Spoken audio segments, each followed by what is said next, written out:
Hey, what's going on? I'm Matt O'Leary back with another video, and today I want to talk about Doug Peterson and why I don't think he is the right decision for the New York Jets. Before we get started today, I just wanted to mention you can follow me on social media at Matt O'Leary NY, and if you haven't already, please make sure to check out the podcast Just Jets. New episodes drop every Monday now, so you can call and leave me your question. I'll try to get to it on the show. So before we get started, I know about the Super Bowl. I know that he made the playoffs 3 times.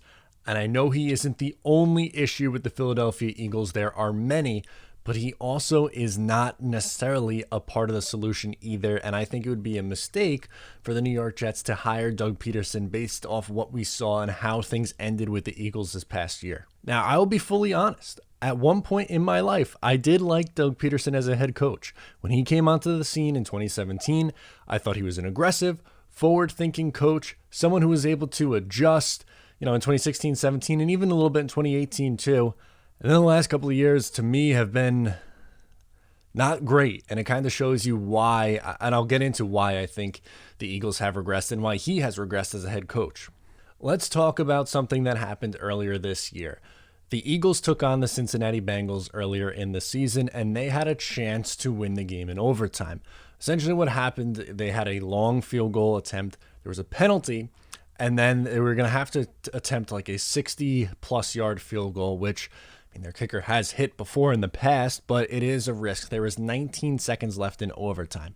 Instead of kicking the field goal or attempting to kick the field goal and attempting to win the game, he then decides to punt. They run one play with Joe Mixon. The game ends in a tie.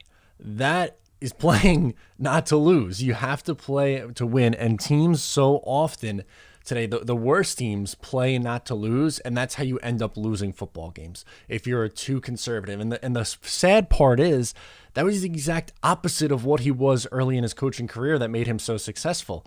For instance, one of his calling cards was going for it on 4th down and being extremely successful at it. In 2017, the Eagles were 65.4% on 4th down. That's an alarming clip. That's phenomenal. The next year took a little bit of a step back in 2018, 60.9, and the last 2 years has been dreadful, 45.4 and 42.9%. So we see year over year it continuing to get worse, and that's a part of his game. Yes, the Eagles still did go for it a decent amount of times on 4th down, but they weren't as effective because he was stubborn in his ways and couldn't adjust.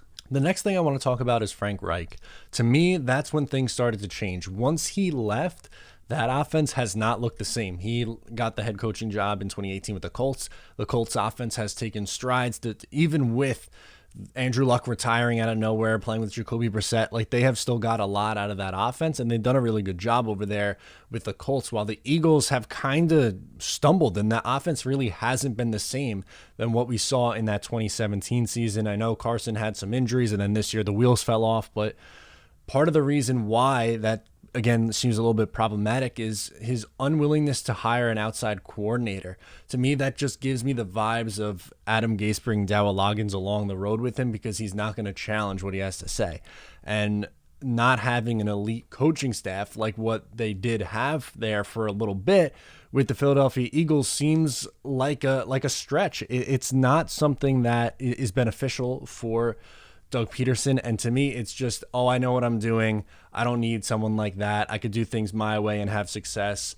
And I have this Super Bowl, and that's another thing too, on the press conference on Zoom, having the Super Bowl trophy in the background when people started to question him and his future on the team. Like, there seems to be a little bit of an ego here, and I don't know. I know Joe Douglas and him worked together in the past, but is he someone who's going to want to, shop for the groceries, so to speak, like what Bill Parcells said back in the day? That again, that's another reason why it gives me some sketchy vibes when it comes to Doug Peterson. I have an excerpt from an article that I wanted to share from you guys on why he was stubborn and why it bothered. Despite prioritizing field and improved offense with a decent chunk of the team's skill position players being swapped out for faster, younger alternatives, the Eagles' scheme looked vanilla. Regardless of the score, the Eagles remained committed to the down-the-field hybrid West Coast concepts. Peterson has been desperate to run since his hiring in 2016 and all but advocated changing course to quicker passing concepts to neutralize Washington's rush. The Eagles couldn't get much traction on the ground early in the game and all but abandoned the run altogether in the second half, even as their 17-point lead rapidly shrunk to 0. So that just shows a coach who is stubborn in his ways, and that's another thing. Not being able to adjust is just something that's honestly awful. That's a bad situation. You don't want to put yourself in a situation like that. And just how things ended too this year gives me bad vibes. The Carson Wentz situation, like how he fell off the face of the earth. He was an MVP candidate, and how he has completely fell off the face of the earth is really bizarre. The locker room disconnect at the end of the year. Now, I know that the decision to rest starters in Week 17 wasn't all on him. He took the fall for it, but there just seemed to be a disconnect, and I don't want to take on another team's garbage. That's not what I'm looking to do here. We also had the report from Ian Rappaport saying that essentially he got let go because he was tired of being told what to do. Now that, again, stubborn. That just, it all goes right back to the same thing and not wanting to adjust.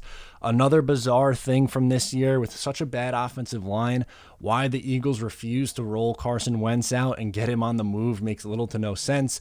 Gives me vibes of Adam Gase not rolling Sam Darnold out and putting him in a position to succeed. It's kind of like, hey, I'm going to have you stand in the pocket and good luck with this offensive line. I think that was a bad decision.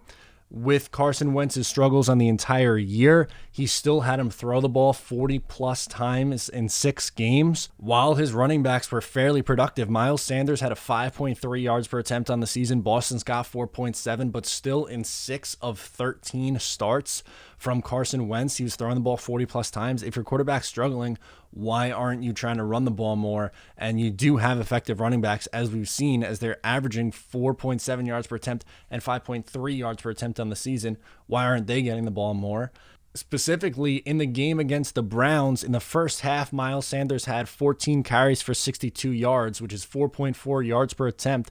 In the second half, he got the ball 2 times. They gave him 2 carries in the second half for 4 yards. Why? I don't know. And guess what? Cleveland went on to win that game in the second half because Carson Wentz and the Eagles offense couldn't move the ball by throwing it. I just would like a coach to be not so stubborn and put his players in a position to succeed. Early on, Doug Peterson did that. Doug Peterson in the last 2 years, no, he really hasn't done that. And I know I made some comparisons to things that reminded me of Adam Gase, and let me be clear, he is not as nearly inept as Adam Gase. Adam Gase was an awful, I'll say it again, head coach in this league. Doug Peterson is not awful, but he has his warts, and to just go, he won a Super Bowl. And they were 9-7 a bunch of times with the Eagles. Let's bring him in here, and we'll have that success and get the band back together, so to speak, with Joe Douglas. I think that'd be a little bit naive with the quality of candidates that are being interviewed for this job. And I am excited to hear that it's Connor Rogers had it and a few other people had it, that the Jets probably are not going to just completely, ditch their coaching search to the side and just give the job to Doug Peterson. Would I be surprised if he interviewed? No. But I'm really not about it. This gives me Mike McCarthy vibes.